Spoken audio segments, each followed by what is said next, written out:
सौतेली माँ। एक नगर में कोई मनुष्य रहता था। कुछ समय के बाद उसकी पत्नी मर गई। उसकी लड़की का नाम टाप था। एक दिन उसने दूसरा विवाह कर लिया। उसकी सौतेली माँ बालिका से स्नेह नहीं करती थी। पूरे दिन काम करके भूखी बालिका सो जाती। सौतेली माँ की भी एक कन्या थी। उस कन्या का नाम था काम। कुछ दिन के बाद उसके पिता की मृत्यु भी हो गई। अब तो टाप नामक कन्या की दुर्दशा होने लगी। पिता का एक विशाल भवन था, किंतु बालिका एक छोटे से कमरे में ही रहती थी। अन्य कक्षाओं में वह प्रवेश भी नहीं कर सकती थी। घर का सारा कामकाज वही करती थी। सारा काम करने से वह कमज़ोर हो गई थी, परंतु किसी को भी कुछ भी नहीं बोलती थी। एक दिन सौतेली माँ ने उसे लकड़ी लेने के लिए वन को भेजा। उसने विचार किया, अच्छा होता यदि इसे कोई भेड़िया खा जाता, लेकिन मारने वाले से बचाने वाला बलवान होता है। सौतेली माँ के दुख का कारण एक ये भी था कि टाप नामक कन्या दिन पर दिन सुंदर होती जा रही थी। एक दिन सौतेली माँ ने दोनों कन्याओं को कहा, गांव के तालाब से मछलियाँ पकड़ लाओ। जो अधिक मछलियाँ नहीं लाएगी उसे रात्रि में भोजन नहीं मिलेगा। टाप नामक बालिका ने विचार किया, यह नियम केवल मेरे पे ही लागू होगा। उसे प्राप्त काल से शाम तक अपनी टोकरी मछलियों से भर ली। भरी हुई टोकरी देखकर काम नामक बालिका ने कहा, हे बहन, तेरे मुख पर धूल लगी है, इस सरोवर में स्नान क्यों नहीं कर लेती। जब टाप स्नान करने गई तब काम उसकी मछलियाँ से भरी टोकरी लेकर घर की ओर चल पड़ी। टाप विलाप करने लगी। कुछ समय बाद सरोवर से एक जलपरी निकली।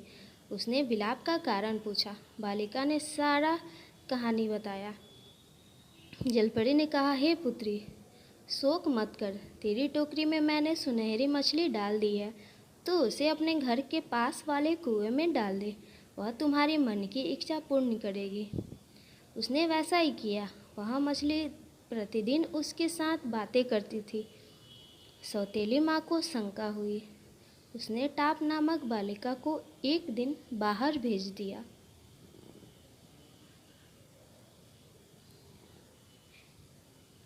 सौतेली माँ ने उस मछली को कुएं से निकाला और उसे खा गई। शाम को टाप कुएं के पास आई और मछली को पुकारा, परंतु कोई उत्तर नहीं मिला। वह करुण विलाप करने लगी। तब जलपरी ने कहा, शोक मत कर, मछली की हड्डियों को अपने कमरे में गाड़ ले। टाप नामक कन्या ने वैसा ही किया। उस समय उसे एक सुंदर साड़ी मिली।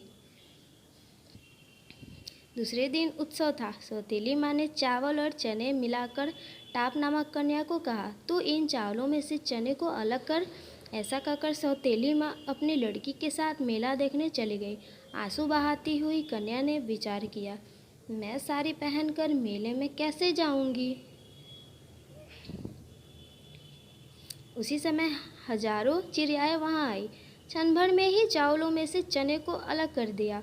वह शीघ्र ही साड़ी और जूते पहनकर राजकुमारी की तरह मेले में जा पहुंची। उसे आई देखकर काम नामक बालिका ने माँ के कान में कहा, यह बालिका जो राजकुमारी जैसी लग रही है, क्या यह टाप है। सौतेली माँ को देखकर टाप नामक बालिका भय के कारण वहां से भाग गई। उसका एक जूता वहीं पर गिर गया।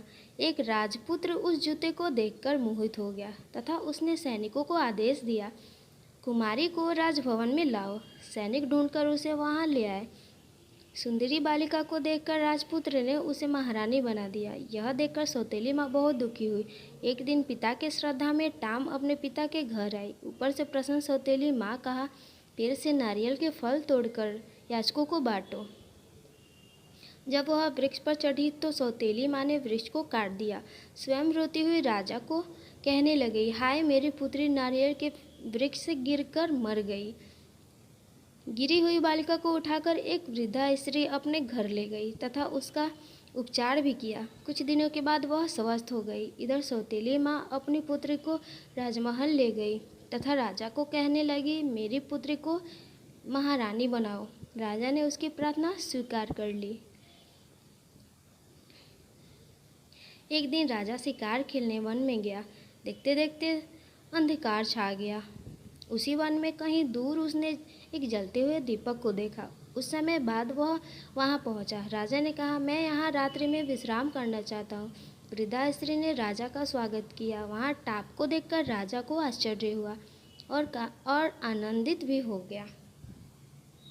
महारानी के मुंह से सौतेली माँ के द्वारा किया गया सारा बात सुनाकर राजा कुपित हुआ और सैनिक को आदेश दिया कि महारानी की सौतेली माँ और पुत्री को कारागार में डाल दो।